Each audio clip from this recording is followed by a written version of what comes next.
দিশেরগড়ের ঝালবাগানে গত দুদিন ধরে বিদ্যুৎ বিচ্ছিন্ন থাকার কারণে পথ অবরোধ করে বিক্ষোভ গ্রামবাসীদের। কুলটি বিধানসভার অন্তর্গত বিশরগড় এলাকার ঝালবাগান এলাকায় গত সোমবার দুপুর থেকে মঙ্গলবার রাত পর্যন্ত বিদ্যুৎ পরিষেবা বিচ্ছিন্ন থাকার কারণে দিশেরগড় বরাকর রোড অবরোধ করে বিক্ষোভ দেখায় এলাকাবাসীরা। খবর পেয়ে ঘটনাস্থলে কুলটি থানার শাকতড়িয়া ফাঁড়ির পুলিশ এসে বিক্ষোভকারীদের সাথে কথা বলে তাদের আশ্বাস দেয় যে খুব দ্রুত এই সমস্যার সমাধান করা হবে। পুলিশের আশ্বাস পেয়ে গ্রামবাসীরা পথ অবরোধ তুলে নেয়।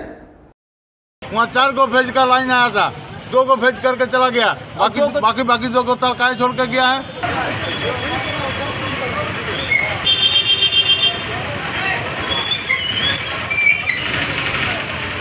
ও তো রাত 1টার থেকে আমাদের কারেন্ট নেই, কারেন্ট বলে বলে মিস্ত্রিকে করে পরে ডোকেট নম্বর দিয়ে কোনো কিছুতে অ্যাকশন হচ্ছে না। এলো বিকেল 5টার সময় একবার এলো, তো তার মধ্যে 2 মিনিটের জন্য বাস কারেন্ট করে বাস। আর বলছে আমাদের কেন, ও বলছে এই গাড়ি করুক, কেউ বলছে ওই গাড়ি করুক। এই গাড়িকে করতে আছি তো সুদর্শন বলছে যে আমাদের ফোন নাম্বার নাই। আরে ওই ইলেকট্রিক অফিসারকে কখনো কি ফোন নাম্বার না থাকে নাকি? आप लोग इंजीनियर को बोले थे इसका? तो সবাইকে বলা হয়েছে, বলা করেছে, বলে কমপ্লেন দিয়ে আসা कब से হয়েছে। लाइन नहीं है यहाँ पे? কাল রাত 1 बजे से लाइन नहीं है। কুলটি থেকে বান্টি খানের রিপোর্ট, 99 নিউজ বাংলা।